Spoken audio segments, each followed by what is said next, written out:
Edital do concurso da Controladoria Geral do Município de São Paulo, CGM São Paulo, publicado. Nesse vídeo eu vou analisar o edital, trazer para você as principais informações. Vamos analisar o peso de cada matéria, como é que a prova está organizada, para você maximizar o seu ganho de pontos, reduzindo o tempo necessário para se preparar.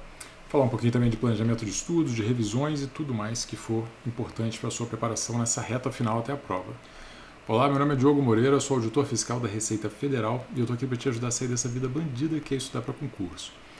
Excelente prova, excelente oportunidade e um edital bastante desafiador. Veja pela quantidade de matérias que a gente tem, que é uma prova pesada. É a cara da área de controle, especialmente controladorias gerais, né, claro, mas para a galera que estuda para tribunais de contas e tudo mais, é uma prova ainda alcançável. Mas você vai ter que ver se dá tempo de estudar tudo ou quase tudo das principais matérias aí.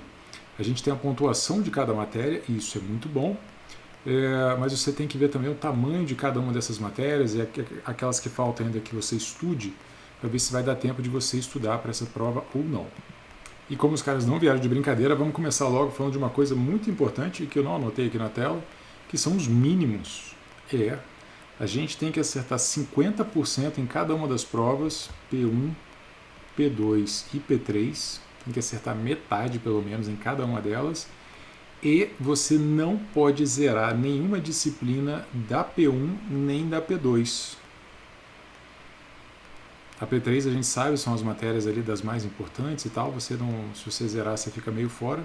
Mas essa obrigação de não zerar nenhuma matéria da P1 e da P2 é para realmente nivelar a prova por cima, porque os candidatos vão ter que estudar quase tudo de quase todas as matérias.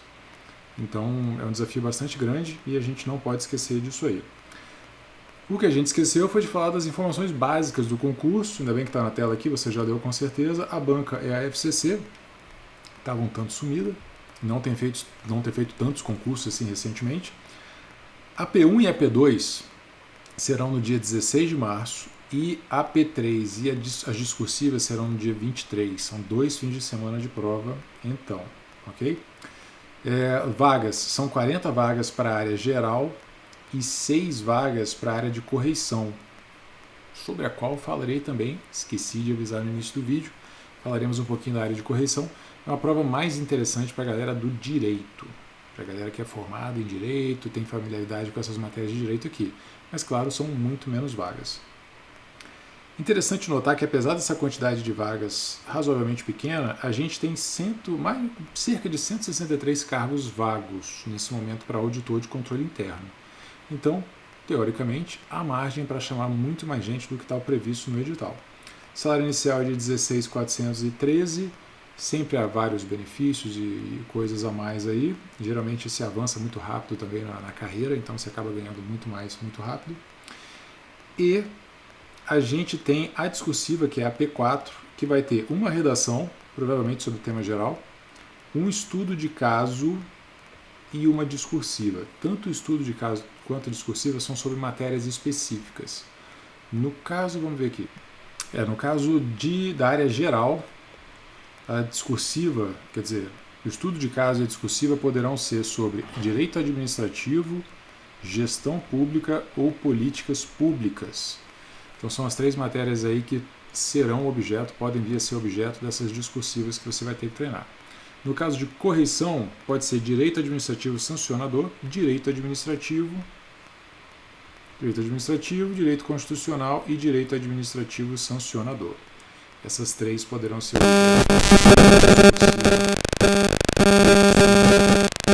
Voltando então à análise da prova, pensando já no planejamento. Antes de falar de cada matéria, vamos pensar aqui o que é planejamento? Todo mundo que estuda a sério para concurso faz um ciclo de estudo. Tem gente que passa sem fazer isso, tem gente que passa estudando até de cabeça para baixo. Mas ciclo de estudo é quando você organiza as matérias para estudar um tempo cada uma. Então você tem, por exemplo, 6 matérias A, B, C, D, E e F.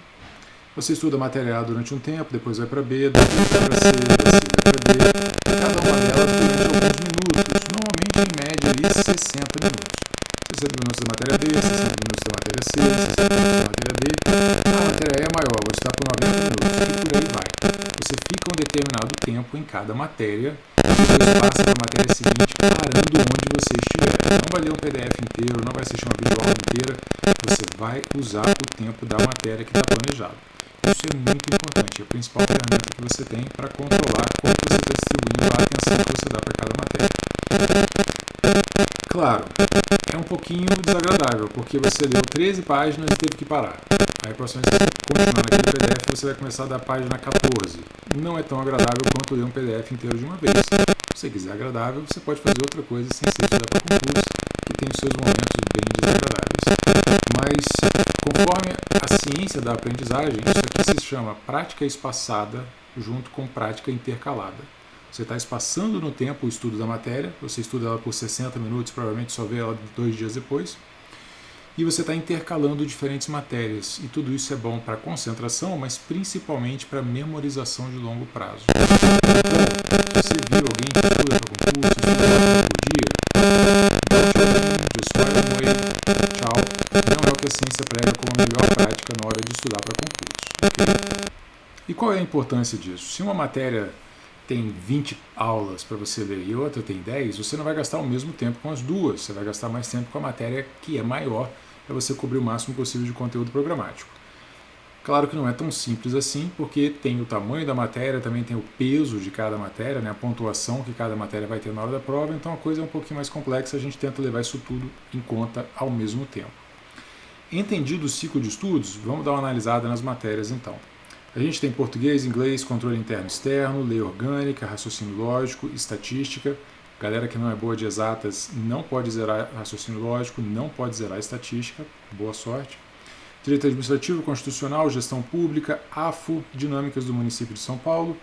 E na terceira parte, na P3, políticas públicas, legislação específica, TI, auditoria, contabilidade geral e avançada e contabilidade pública. P1 e P2 não pode zerar cada matéria, mas na P1 a gente tem algumas matérias valendo 10 pontos aqui. Atenção, eu já coloquei pontos, eu não coloquei quantidade de questão, tá? Porque as P2 e P3 têm peso 2, então já está com a pontuação dobrada aqui com relação à quantidade de questões.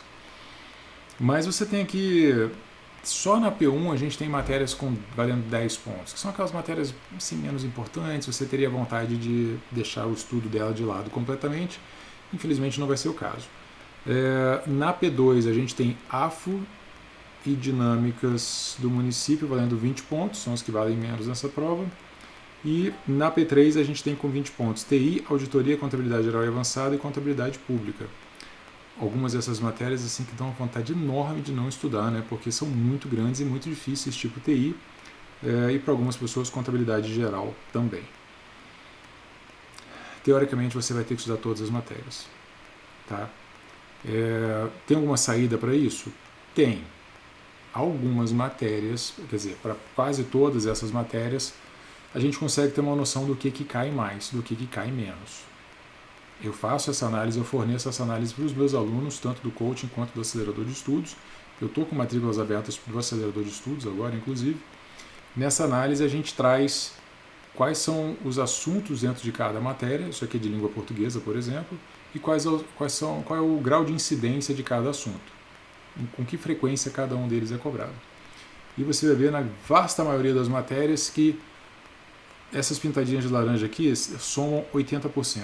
80% das questões versam sobre 1/3 das matérias, dos assuntos, perdão. Então, se você tiver que deixar de estudar algum assunto, você vai dar preferência a deixar de estudar aqueles assuntos que raramente caem. É uma questão a cada 1000, uma questão a cada 500, assuntos com menos de 1% de incidência. E você vai estudar assuntos que têm 4, 5, 10, 20% de incidência, porque a chance deles serem cobrados é muito maior. Não há certeza, mas já é um bom indicativo. Sabendo que não vai dar tempo de estudar tudo, você toma essa direção. Eu forneço aqui dentro do acelerador de estudos, o link está na descrição, dá uma olhadinha depois, eu ensino muita coisa no acelerador de estudos. Aliás, muita coisa não, eu ensino tudo que eu sei sobre como se preparar para concurso e mais um pouco. Você aprende até saúde mental para reduzir a ansiedade, se sentir melhor e ter uma vida mais tranquila dentro do acelerador de estudos. Teve até um aluno que falou: pessoal, meu casamento melhorou depois que entrei para o acelerador, de tanta coisa bacana que você ensina. Eu falei: porra, excelente, bom demais. Voltando aqui então, quais são as principais matérias dessa prova para quem está de olho ali uma visão pragmática de ganhar mais pontos. Direito administrativo vale 40, constitucional também, gestão pública também, políticas públicas e legislação específica. São as matérias que valem 40 pontos. São as mais importantes. Essas aqui, então, não dá para vacilar, o ideal é estudar tudo, o ideal é finalizar essas matérias um pouco antes para ter tempo de revisá-las bem. São as mais importantes em termos de pontuação. Lembrando que direito administrativo, gestão pública e políticas públicas também podem ser objeto da discursiva. Então, são as 3 principais matérias do concurso. Não adianta você ir super bem no objetivo, na hora da discursiva cai uma questão sobre políticas públicas e você não estudou quase nada. Não é legal. Então, tem que garantir essas matérias aqui. Elas precisam de uma carga horária maior. Vamos botar assim, elas precisam de uma carga horária maior no seu planejamento. Ok? Com relação às outras, a gente começa a ficar com aquela situação de que não tem muito para onde correr. Todas as outras matérias praticamente são importantes, a maioria delas vale 20 pontos, AFO, Dinâmicas do Município de São Paulo, TI, Auditoria, Contabilidade Geral e Avançada, Contabilidade Pública, Controle Interno e Externo e Português valem 20 pontos. São muitas matérias com uma importância grande. Claro, custo-benefício já começa a ficar um pouco questionável. É muito mais tranquilo você aprender, não tem nada muito tranquilo, né? Mas é mais tranquilo você aprender auditoria do que TI ou do que contabilidade geral. Então, na hora de montar o seu planejamento, você também vai olhar assim e vai falar, cara, não vai dar tempo de estudar tudo. Essa matéria aqui eu vou tentar pegar os assuntos, vou tentar aprender o suficiente, mas eu sei que eu não vou ficar muito bom em contabilidade geral em 3 meses.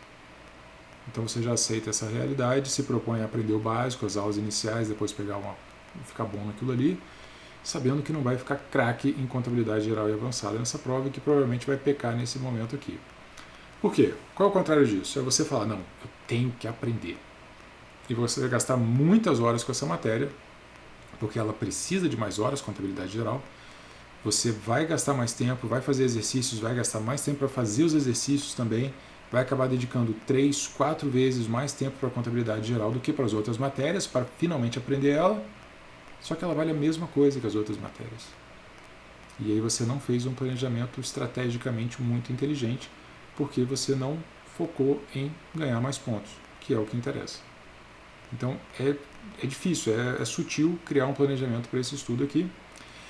Assim que eu terminar essa análise, eu vou colocar junto com essa análise aqui lá na comunidade exclusiva dos alunos a aula de como fazer isso, como criar o seu planejamento de estudo para esse concurso. Vai ser bastante desafiador, porque é realmente difícil, mas vai estar lá na comunidade dos alunos do coaching do acelerador de estudos, hoje ainda, assim que eu terminar de gravar e subir esse vídeo aqui. Então tá, já temos as matérias que são as mais importantes, temos as matérias de importância mediana, que são as que valem 20 pontos, e temos as matérias que valem 10 pontos, mas não podem ser zeradas. Então você vai ter que estudar pelo menos alguma coisa delas. Estatística, tenta pegar pelo menos a parte de estatística descritiva.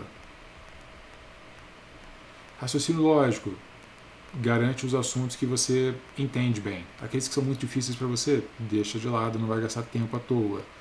A lei orgânica, vai ter que ler, né? Se não tiver muitos exercícios, provavelmente não tem. Você vai ter que fazer uns flashcards ou pelo menos grifar a lei com aquelas informações mais importantes de pura decoreba. Inglês. É aqui que o bicho pega. Se você não fala inglês, você não vai aprender em 3 meses. Então vai ser um caso de tentar pegar vocabulário para poder entender algumas coisas. Treina questões de inglês da FCC para ver se você se vira aqui e ali, mas você não pode zerar inglês, mesmo que você não fale inglês. Então, vocabulário vai ser a saída para você olhar para uma prova e falar, opa, isso aqui é qual assunto mesmo? Talvez você tenha que fazer flashcards só de vocabulário de inglês para decorar essas informações. Desafiador, mas é possível. Porque toda prova tem questões fáceis, médias e difíceis. Então, assim, 1, 2 ou 3 fáceis vai ter nessa prova e você pode se garantir ali. Tem certeza, Diogo? Não. Um aluno meu uma vez foi reprovado porque não fez o mínimo em economia para auditor da Receita Federal. Partiu o coração, né? 10 questões não acertou nenhuma. Estatisticamente improvável, mas aconteceu. Bom, beleza. Então a gente sabe de planejamento, vai gastar mais tempo com a matéria pensando no tamanho dela, é o primeiro aspecto, o primeiro critério. E o tamanho é a quantidade total de aulas e a quantidade de aulas inéditas para você ainda. Então, se você tem que correr atrás de muitas aulas, essa matéria merece uma carga horária um pouco maior. E o outro aspecto é o peso. Vamos botar aqui que é a quantidade de pontos da matéria. Matérias que valem mais pontos merecem uma carga horária maior. Dando uma palhinha aqui do que vai ter na aula específica de como criar o ciclo de estudos para esse concurso, você começa identificando quais matérias já foram estudadas, quais estão finalizadas. Diogo, nenhuma, vai ser um começo difícil, mas se você já está avançado, já estudou quase tudo aqui, você começa identificando. As matérias finalizadas terão um tratamento diferente e elas terão uma carga horária menor. Nessa quantidade absurda de matérias aqui, uma matéria finalizada, ela vai ficar no seu ciclo, vamos botar assim, com uma carga horária de 30 minutos, que é o suficiente para você fazer 10 questões por assunto. 30 minutos você faz 10 questões de um assunto. Cada vez que você pegar a matéria, você vai fazer 10 questões de um assunto diferente. E ela vai ficar girando. 2, 3 vezes por semana você vai ver essa matéria, vai fazer 10 questões de um assunto diferente. Primeiro assunto, próxima vez pegar a matéria, segundo assunto, próxima vez terceiro assunto e por aí vai. Com 30 minutos dá para fazer 10 questões, é o suficiente para você dar uma revisada e você girar por todas as matérias do ciclo e girar por todos os assuntos também. Essas duas coisas são importantes. Então começa identificando quais as matérias que estão finalizadas, bota com 30 minutos, bota nesse sistema de 10 questões por assunto e vamos embora. Simplifica um pouco a sua vida assim. O outro tema importante é a tal da revisão. Não passa em concurso quem sabe mais. Passa quem acerta mais questões. Seu objetivo vai ter que ser treinar a questão. Você pode revisar de diversas formas, umas boas, outras ruins, mas se você não estiver fazendo questões, você não passa no concurso. Então a melhor coisa é você aliar a resolução de questões às suas revisões periódicas. Os meus alunos do acelerador, eles revisam via questões. A gente faz questões como exercício de fixação, faz como revisão intermediária, faz como revisão avançada, o tempo todo tem resolução de questões. O aluno meu há pouco tempo falou que ele está estudando há 1 ano e meio e ele fez 15 mil questões durante a preparação dele. E é assim que tem que ser. Muitas milhares de questões durante a sua preparação. Só que fazer questão é uma revisão ativa. A gente está olhando para uma pergunta, não sabe a resposta, não está claro na sua frente. Você tem que pensar, tem que fazer um esforço, associa um assunto com o outro, deduz alguma coisa, induz, tenta de diversas formas. Esse exercício mental de achar a resposta ajuda na memorização. Por isso que é tão importante fazer questões e por isso que não é tão interessante fazer releitura de coisas prontas. Então, reler um resumo, reler um mapa mental, reler qualquer coisinha que já está pronta, que não requer esforço, não é uma revisão boa para memorização de longo prazo. Isso é muito importante, tá, galera? Você vai ver um monte de gente aí te ensinando a fazer resumo, te falando para ler a matéria 2 vezes. Não tem nenhuma base científica isso, tá? O que a ciência mostra é teste. Eles usam a expressão teste. Testar o seu conhecimento. Isso é que ajuda na memorização. Para a galera do resumo, que acha que fazer resumo é o ideal, tem vários vídeos meus no canal, no YouTube, no meu Instagram também, Prof. Diogo Moreira, em que eu trago estudos mostrando que fazer resumo não é uma boa. Estudos, beleza? Não é opinião, não é, eu acho que assim é legal, funcionou para mim, são estudos científicos. Então depois você pesquisa Diogo Moreira resumos, vai ter uns 3 ou 4 vídeos meus ali mostrando que fazer resumo é dar um tiro no pé. Mas fulano passou fazendo resumo, passou num concursinho menor, né, poucas matérias e tal, levou 3 anos e passou na posição 127. Beleza? Então, revisão tem que ser basicamente via questões. Diogo, não estou com nenhuma matéria finalizada para fazer esse negócio de 30 minutos aqui e agora. Talvez não seja para você essa prova. E pensa nisso com carinho, sem medo e sem ficar chateado comigo por te trazer essa visão. Talvez não seja a sua hora ainda de fazer uma prova desse nível. Existem concursos com salário maior, com concorrência ainda maior e melhor preparada, porque o salário é de 25 mil, 30 mil reais, mas nem todos eles têm tantas matérias assim com 50% de nota mínima em cada prova e que você não pode zerar praticamente todas as matérias. Isso é muito difícil, é muito desafiador, é mais para a galera que está avançada. Se você está no começo da preparação, dá para aproveitar alguma coisa? Pô, dá para aproveitar muita coisa. Português, inglês, controle interno e externo, raciocínio lógico, estatística, administrativo, constitucional, gestão pública, RAFO, políticas públicas, TI, auditoria, contabilidades. Você vai usar em outras provas. Então, mesmo que você comece a estudar para essa prova e depois veja, não deu tempo, são matérias que você vai levar para depois. Diogo, pensando nisso então, provavelmente não vai dar tempo para mim, mas eu quero estudar, eu estou precisando dessa motivação. O que você sugere? Eu sugiro que as matérias específicas não sejam estudadas, ou então sejam estudadas só lá na reta final, tipo nas últimas 2 semanas você pega só as específicas e para todas as outras, por exemplo. Porque você vai estar atrapalhando o seu estudo para concurso durante 2 semanas só. Pegando legislação específica, dinâmicas do município de São Paulo, lei orgânica, são 3 matérias aí que você nunca mais vai usar para concurso, praticamente nenhum. Então, não vale a pena gastar muito tempo com essas matérias se você sabe que não vai dar tempo de estudar bem para essa prova. Ok? Falamos de ciclo de estudos, falamos de revisões. Por fim, está avançado? Está com a matéria finalizada? Está fazendo 10 questões por assunto? O que você errar, joga no caderno de erros. O que você errar, joga no caderno de erros. Pega a informação que você errou e anota num caderninho. Pode ser um arquivo Word. Direito administrativo. Pum. Fiz uma questão, fiz 10 questões, errei 2. Qual é a informação dessas 2 questões que faltou? Os princípios da administração são tal, tal, tal. Bota essa informação no caderno de erros. Foi aquilo ali que você errou. Ok? Só a informação, não é para copiar a questão, não é copia e cola, é a informação que precisa ser memorizada, vai estar separada. À medida que você faz questões, você vai colocar mais informações no caderno de erros e ele vai ter só o que você está errando. Não é caderno de professor diz que é importante, não é caderno de cai sempre, é caderno de erros. Ele vai vir do que você está errando. Por que eu bato nessa tecla?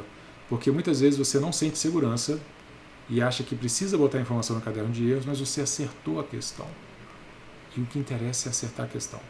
Então a gente tem que ser pragmático e tem que fazer um bom uso do seu tempo. Não vacila anotando coisa que não precisa. Tá bom? Então nós listamos as principais matérias, listamos as matérias de importância secundária, são basicamente todas as outras, e listamos as matérias que você tem que ver só para não zerar, que é o caso de inglês, lei orgânica, raciocínio lógico e estatística. Isso aqui para você levar em consideração na hora de montar o seu planejamento. A outra coisa, como eu falei, é o tamanho. Então, quanto mais aulas inéditas tiver para você ler, mais tempo essa matéria merece. Ok? Falando da prova de correição, que é boa para a galera de direito, porque em vez de você pegar contabilidades, TI, auditoria, você vai pegar direitos. Direito administrativo sancionador, civil, proc-civil, penal, proc-penal, fica um pouquinho mais acessível. Muitas pessoas vão correr para esse cargo por conta dessa facilidade aí de escapar daquelas outras matérias, porém só tem 6 vagas imediatas. Talvez chame mais, mas de início a gente vai ter 40 para o cargo geral e 6 para essa aqui. Existe um terceiro cargo também que é infraestrutura de alguma coisa para a galera que é da área de engenharia civil. Tá? As 3 principais matérias que a gente já falou, que são as que podem ser cobradas na discursiva. As matérias de 40 pontos merecem uma carga horária maior. No caso da P3, só tem uma matéria de 40 pontos. Aqui o jogo fica um pouquinho diferente. Por quê? Porque na P3 você pode zerar a matéria. Então, se você quiser não estudar processual civil e processual penal, você ainda assim tem boas chances de ser aprovado nesse concurso. Pô, Diogo, você já tinha falado que essa prova estava mais tranquila, agora você me convenceu. Conheço várias pessoas que foram aprovadas em concurso sem estudar processual civil, porque é muito grande e geralmente vale pouco ponto. Matérias de importância secundária são AFO, dinâmicas do município, controle interno e externo e português, e as outras matérias valem 10 pontos. Não tem nota mínima para civil, proc-civil, penal e proc-penal. Tentador deixar algumas delas de lado ou pelo menos pegar os assuntos mais cobrados, estudar aquele terço superior dos assuntos mais cobrados, para ver se garante ali uma nota 6 ou 7, alguma coisa assim. Varia de pessoa para pessoa. Outra possibilidade é o estudo reverso. que é, em vez de ler o PDF, ir direto para as questões. Não é para qualquer um, não é para qualquer matéria. Significa que você vai fazer 10 questões de uma aula que você não deu. Você vai acertar 3, mas a gente não está testando o seu nível de conhecimento de coisas que você não sabe. A gente está aprendendo com os erros, lendo os comentários das questões, tentando memorizar aquilo ali. É dolorido no começo, mas à medida que você vai passando pelos assuntos várias vezes, seu percentual de acertos tende a aumentar e você fica um pouquinho melhor. Aí eu recomendaria mais do que 10 questões, talvez umas 15 a 20 questões cada vez que você passa pelo assunto. 15 questões, vai. Porque tem que ver o assunto, mas ao mesmo tempo você tem que girar por todos os assuntos várias vezes no decorrer do tempo. Não é bom você fazer 100 questões do primeiro assunto e demorar um tempão para chegar nele de novo. Quanto mais vezes você passar por todos os assuntos, melhor. Ok? Essas são as ponderações. Se você quiser e puder vir para o acelerador de estudos, você vai aprender a fazer ciclo, vai aprender minha revisão de 4 grupos, que é a minha metodologia de revisão periódica, vai aprender a fazer caderno de erros. Tem aula de um aluno meu aprovado para o auditor do TCU, mostrando o caderno de erros dele. Tem um outro aluno meu que fez 95% no objetivo de tribunal, mostrando o caderno de erros dele. E tem muito conteúdo que vai te ajudar a fazer a máquina funcionar melhor. Qual é a máquina? É você. Você, seu corpo e sua mente. Os três têm que estar funcionando bem para você render bem nos estudos todos os dias. Tudo isso tem dentro do acelerador de estudos. Se você não puder ou não quiser vir para o acelerador, de toda forma, eu espero que esse vídeo tenha te ajudado. Se você gostou desse vídeo, clique em curtir, por favor. Se inscreva no canal se você ainda não se inscreveu. E bons estudos. Boa sorte com essa prova aí que está realmente desafiadora. Um grande abraço e até a próxima. Tchau, tchau.